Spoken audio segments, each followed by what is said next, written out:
नमस्कार, आप देख रहे हैं एफएम न्यूज और मैं हूं आपके साथ मनीषा सिंह। भारतीय करेंसी पर लक्ष्मी गणेश की फोटो को लेकर आम आदमी पार्टी संयोजक और दिल्ली के मुख्यमंत्री अरविंद केजरीवाल ने प्रधानमंत्री नरेंद्र मोदी को एक चिट्ठी लिखी है, जिसमें उन्होंने लिखा है कि ये देश के 130 करोड़ लोगों की इच्छा है कि भारतीय करेंसी पर एक तरफ गांधी जी की तो दूसरी तरफ श्री गणेश जी और लक्ष्मी जी की तस्वीर होनी चाहिए। उन्होंने पत्र में लिखा कि आज देश की अर्थव्यवस्था बहुत बुरे दौर से गुजर रही है और आजादी के 75 साल के बाद भी भारत विकासशील और गरीब देशों में गिना जाता है। उन्होंने आगे पूछा कि हमारे देश में आज भी इतने लोग गरीब क्यों हैं। पीएम नरेंद्र मोदी को लिखी चिट्ठी में दिल्ली के मुख्यमंत्री ने यह भी लिखा कि एक तरफ हम सब देशवासियों को कड़ी मेहनत करने की जरूरत है, तो वहीं दूसरी ओर हमें भगवान का आशीर्वाद भी चाहिए ताकि हमारे प्रयास फलीभूत हों। सही नीति, कड़ी मेहनत और प्रभु का आशीर्वाद, इनके संगम से ही देश तरक्की करेगा।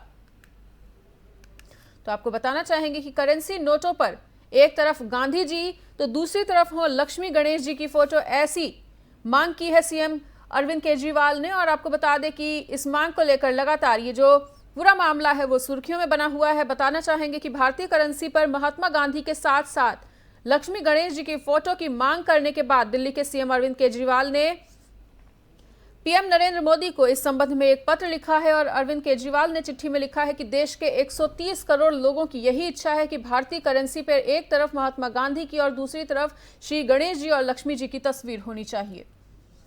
केजरीवाल जी ने आगे लिखा है कि देश की अर्थव्यवस्था बहुत ही बुरे दौर से गुजर रही है, ऐसे में हमारे प्रयास सफल हुए, इसके साथ ही साथ हमें भगवान का आशीर्वाद भी मिलना चाहिए। और केजरीवाल ने पत्र में लिखा है कि आजादी के 75 साल के बाद भी भारत विकासशील और गरीब देशों में गिना जाता है। साथ ही दिल्ली सीएम ने पूछा है कि हमारे देश में आज भी इतने लोग आखिर गरीब क्यों हैं। एक तरफ हम सभी देशवासियों को कड़ी मेहनत करने की जरूरत है, तो वहीं दूसरी तरफ हमें भगवान का आशीर्वाद भी चाहिए ताकि हमारे प्रयास फलीभूत हों। सही नीति, कड़ी मेहनत और भगवान का आशीर्वाद के संगम से ही देश तरक्की करेगा, ऐसा सीएम अरविंद केजरीवाल ने अपनी चिट्ठी में लिखा है। वहीं उन्होंने पत्र में आगे लिखा कि मैंने सार्वजनिक रूप से मांग की थी, तब से आम जनता का इस मुद्दे पर जबरदस्त समर्थन प्राप्त हुआ है और लोगों में इसे लेकर काफी ज्यादा उत्साह भी देखने को मिल रहा है। सभी लोग ऐसा चाहते हैं कि इसे तुरंत लागू किया जाए। बताना चाहेंगे कि दिल्ली के मुख्यमंत्री अरविंद केजरीवाल ने दिवाली के दूसरे दिन सुबह एक प्रेस कॉन्फ्रेंस करते हुए पीएम मोदी से देश के करेंसी नोट्स पर महात्मा गांधी के साथ साथ लक्ष्मी गणेश की तस्वीर लगाने की मांग की थी। और आगे उन्होंने कहा कि इससे देश की गिरती इकोनॉमी को संभलने में मदद मिलेगी। केजरीवाल ने आगे कहा कि नोटों पर लक्ष्मी गणेश जी की फोटो लगाने से देश को उनका आशीर्वाद प्राप्त होगा। केजरीवाल के इस सुझाव पर दूसरी पार्टियों समेत मुस्लिम नेताओं ने भी सख्त नाराजगी जाहिर जताई है। और उन्होंने कहा था कि नोटों पर लक्ष्मी गणेश की तस्वीर लगाने से एक मजहब के लोगों को खुश करने वाली ये बात होगी और नोट किसी एक मजहब के नहीं है। ऐसा हुआ तो मुस्लिम भी मांग करेंगे कि नोटों पर उनकी पवित्र संख्या 786 लिखी जाए। और इसके अलावा देवी देवताओं की तस्वीर लगाने से भी पार्टी खुद को धर्मनिरपेक्ष कैसे साबित करेगी। तो इस पूरे मुद्दे पर अब विवाद भी गर्माता जा रहा है। वहीं दूसरे समुदाय के लोग ऐसी भी मांग कर रहे हैं कि हमें किसी भी विशेष समुदाय के देवी देवताओं को नोटों पर अंकित नहीं करना चाहिए। वहीं दिल्ली के सीएम अरविंद केजरीवाल की मांग पर भारतीय जनता पार्टी की तीखी प्रतिक्रिया सामने आई थी, जिसने इसे गुजरात और हिमाचल प्रदेश में होने वाले आगामी चुनाव से पहले अपनी पार्टी के भयावह हिंदू विरोधी चेहरे को छिपाने की नाकाम कोशिश करार दिया था। इसी बीच पंजाब कांग्रेस प्रमुख अमरिंदर सिंह राजा वारिंग ने केजरीवाल पर गुजरात में भाजपा को पछाड़ने के लिए प्रतिस्पर्धी हिंदुत्व का सहारा लेने का भी आरोप लगाया। तो आरोप प्रत्यारोप का दौर भी जारी हो चुका है और लगातार ये जो पूरा मुद्दा है वो गर्माता हुआ नजर आ रहा है। आपको बताना चाहेंगे कि केजरीवाल की इस मांग के बाद से ही दूसरे समुदाय के लोगों में भी एक आक्रोश की स्थिति देखने को मिल रही है। बीजेपी की तीखी प्रतिक्रिया आ चुकी है सामने, वहीं विभिन्न पार्टियों के तमाम नेता भी इस पर अपनी प्रतिक्रिया रखते हुए नजर आ रहे हैं।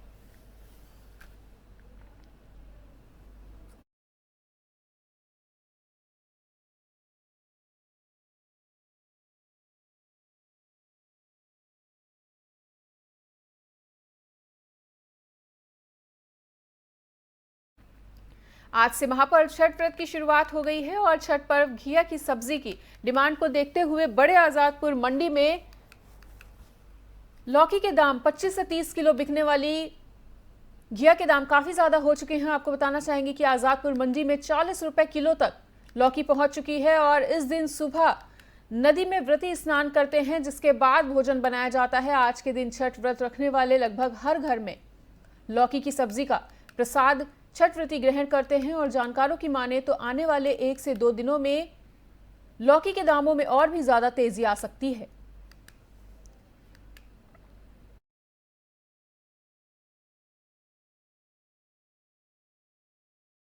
में महादेव साहू। महादेव, हरी सब्जियों का क्या रेट चल रहा है? महंगा चल रहा है सर। क्या रेट के चल रहा है? आलू चल रहा है 35 से 40 रुपए किलो, प्याज 25 से 40 रुपए किलो चल रहा है, और लौकी चल रहा है 40 रुपए किलो, और गोभी चल रहा है 40 से 50, टमाटर चल रहा है 60-70 रुपए किलो।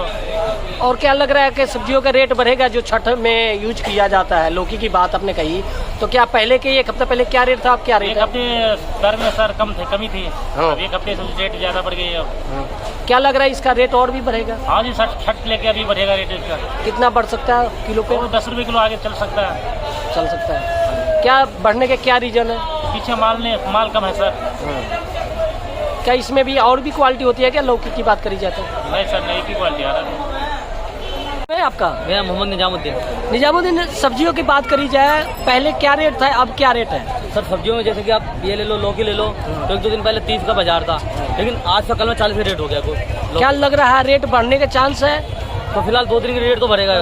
त्योहार है, छठ का त्योहार है। छठ के त्योहार में इस सब्जी को ज्यादा मानते हैं। जी जी जी। कितना और रेट बढ़ने के चांस हो सकता है? 10 रुपये रेट बढ़ेगा। 40। हाँ जी। 40 अभी क्या रेट चल रहा है? अभी 40 चल रहा है, कल 50 भी हो सकता है। अच्छा, कल रेट और बढ़ सकता है क्योंकि सबसे ज्यादा सब्जी ये मांगते हैं। जी। और कौन कौन सी सब्जी का रेट बढ़ा हुआ है? सर इस टाइम गोभी का रेट है, गोभी इस टाइम डाउन हुआ आज, ठीक है ना, कल बढ़ सकता है गोभी का रेट भी। अच्छा, तो हरी सब्जी में कौन ऐसी सब्जी है जो सबसे ज्यादा रेट बढ़ा हुआ है? हरी सब्जी में इसमें सर गोभी का रेट ज्यादा है। सबसे ज्यादा गोभी का रेट है।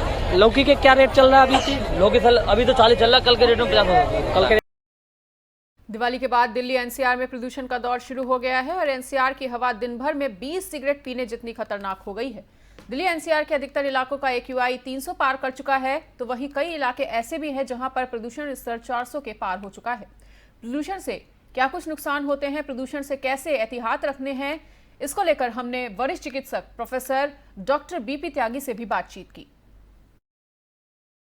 12 घंटे एटलीस्ट बाहर रहते हैं और कोई स्कूल में ऐसी सुविधा नहीं होती है कि वहाँ फ़िल्टर लगे हैं या कोई फिल्ट्रेशन प्रोसेस है, या जो ऑफिस वगैरह हैं उनमें कुछ ऐसी कोई सुविधाएं नहीं है, कोई फिल्ट्रेशन वगैरह का कोई भी फैसिलिटी नहीं है। तो ऐसे में इस एज ग्रुप को ज़्यादा नुकसान होता है और उसको और ज़्यादा नुकसान होगा जिसको कोविड का इन्फेक्शन हुआ है, क्योंकि कोविड के इन्फेक्शन वजह से हमारे जो फेफड़े की झिल्ली है वो पहले ही सिकुड़ी हुई है।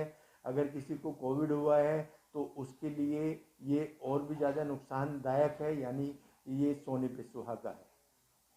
सर अगर हम बात मिडिल क्लास की करें, आप लगातार बता रहे हैं कि मल्टी लेयर मास्क का इस्तेमाल करें, वेट मास्क का इस्तेमाल करें। सर इसके साथ कौन से ऐसे फूड्स हैं या फ्रूट्स हैं जो एक मिडिल क्लास के एक्सेस में हैं, वो खरीद के खा सकता है, जिससे उसकी बॉडी की जो प्रतिरोधक क्षमता है वो बढ़ सके और वो प्रदूषण की मार से अपने शरीर को या किसी खतरे से बचा सके? इसमें एलोपैथिक में कुछ मल्टी मिनरल टैबलेट्स आती हैं, मल्टी विटामिन में नहीं बोल रहा हूँ, ध्यान रखें, मल्टी मिनरल टैबलेट आती हैं। और कुछ ऐसी चीज़ें आयुर्वेद में होती हैं, जैसे जिंजर होता है, जैसे पुदीना होता है या हल्दी होती है, उसको हम पानी या दूध में डाल के अगर लेते हैं तो उससे डिटॉक्सिफिकेशन होता है और इस तरह के जो कण हैं वो ऑटोमेटिकली बाहर आ जाते हैं। अगर हम फ्रूट्स की बात करते हैं, जो लो इनकम और मीडियम इनकम ग्रुप नहीं ले सकता, वो उसमें हम अनार ले सकते हैं, हम कीवी ले सकते हैं और जो एक चुकंदर आता है उसको ले सकते हैं। ये सब एंटीऑक्सीडेंट का काम करते हैं और पर उनको भी हमें जो हम मार्केट से लेते हैं उनको हमें साल्ट वाले पानी में साफ़ करके तब उनको इस्तेमाल करना है। सर एक इशू और देखने को मिल रहा है कि सुबह को जो लोग ऑफिस से जाते हैं और नॉर्मल शिकायत ये कर रहे हैं कि उनकी आंखों में जलन हो रही है। जी। तो सर ये क्या इशू है और कैसे इससे जो देखते हैं? आँखों में जलन होती है वो पोटेशियम परमैंगनेट से होती है और सल्फर डाइऑक्साइड से होता है, जो आतिशबाजी से और जो हमारा पेट्रोल डीजल कंबशन से निकलता है, उसके लिए हम अपनी आँखों में एक सेलुलोज ड्रॉप आती हैं, उसको डाल के जा सकते हैं, उसको मिथाइल सेलुलोज बोलते हैं। सर आंखों को कवर करना भी जरूरी है क्या? आँखों को कवर करना रात में ज़रूरी है, दिन में क्योंकि हमारी आँखें बीच बीच में चलती रहती हैं